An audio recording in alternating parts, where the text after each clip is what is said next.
والنجم إذا هوي ما ضل صاحبكم وما غوي وما ينطق عن الهوى إن هو إلا وحي يوحي علمه شديد القوى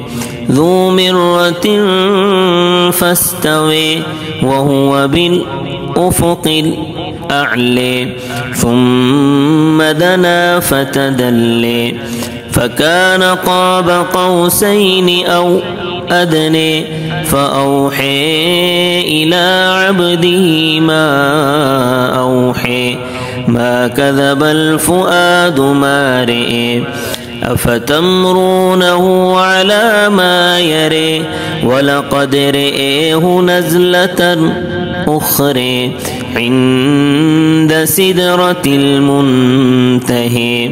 عندها جنة الماوى إذ يغشى السدرة ما يغشي ما زيغ البصر وما طغى لقد رئي من آيات ربه الكبرى أفرأيتم اللات والعزى ومناة الثالثة الأخرى ألكم الذكر وله الأنثى تلك إذا قسمة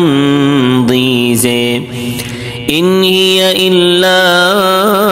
أسماء سميتموها أنتم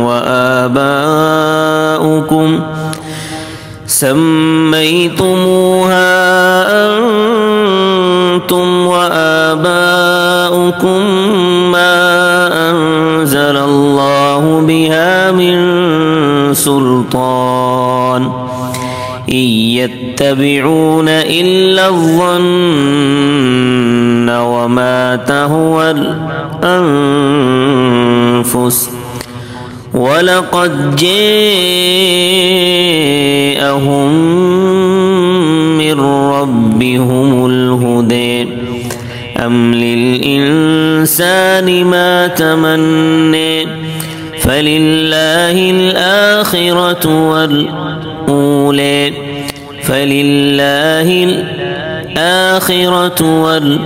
والأولى وكم من ملك في السماوات لا تغني شفاعتهم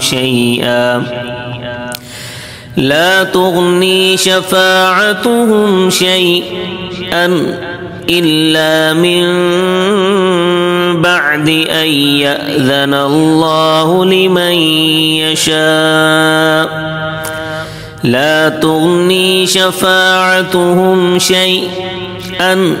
إلا من بعد أن يأذن الله لمن يشاء ويرضي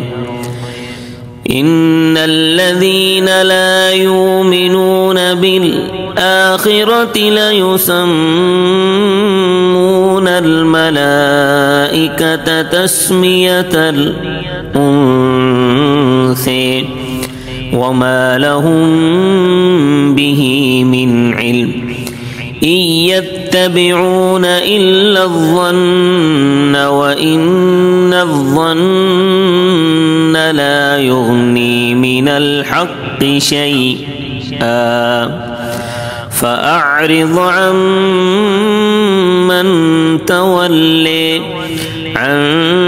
ذكرنا ولم يرد إلا الحياة الدنيا ذلك مبلغهم من العلم إن ربك هو أعلم بمن ضل عن سبيله وهو أعلم بمن اهتدى ولله ما في السماوات وما في الأرض ليجزي الذين أساءوا بما عملوا ليجزي الذين أساءوا بما عملوا ويجزي الذين أحسنوا بالحسن الذين يجتنبون كبير الإثم والفواحش إلا اللمم إن ربك واسع المغفرة هو أعلم بكم إذ أنشأكم من الأرض وإذ أنتم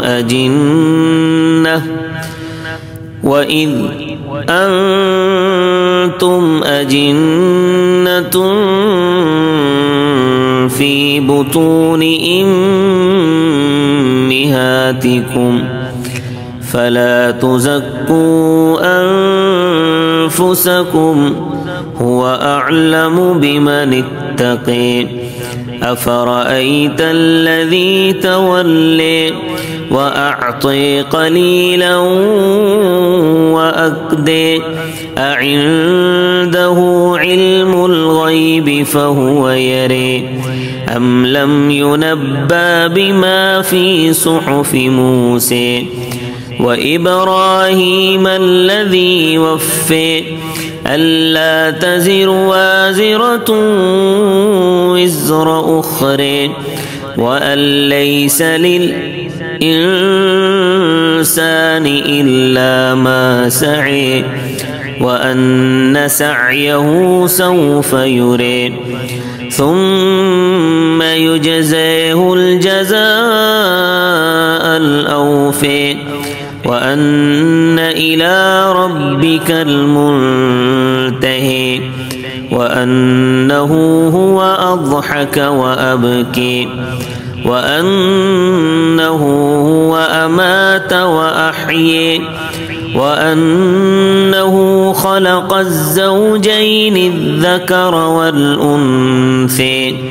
من نطفة إذا تمني وأن عليه النشأة الأخرى وأنه هو أغني وأقني وأنه هو رب الشعر وأنه أهلك عادا الأولى وثمود فما أبقي وقوم نوح من قبل إنهم كانوا هم أظلم وأطغي والمؤتفكة أهوي فغشيها ما غشي فبأي آلاء ربك تتماري هذا نذير من النذر الأولى أزفت الآزفة ليس لها من دون الله كاشفة أفمن هذا الحديث تعجبون وتضحكون ولا تبكون وأنتم سامدون فاسجدوا لله واعبدوا